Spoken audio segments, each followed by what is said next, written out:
For dinner, I brought along some moose ribs. These are just 2 ribs from the moose I shot this fall. Got some garlic, salt, and pepper.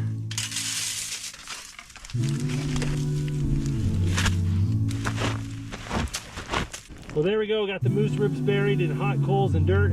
The coals are really hot right now, but they're gonna cool off pretty quick. Whoa, oh, I think I nailed that. Look at that beautiful piece of moose meat. Oh, that's so good. Yeah, moose ribs are good.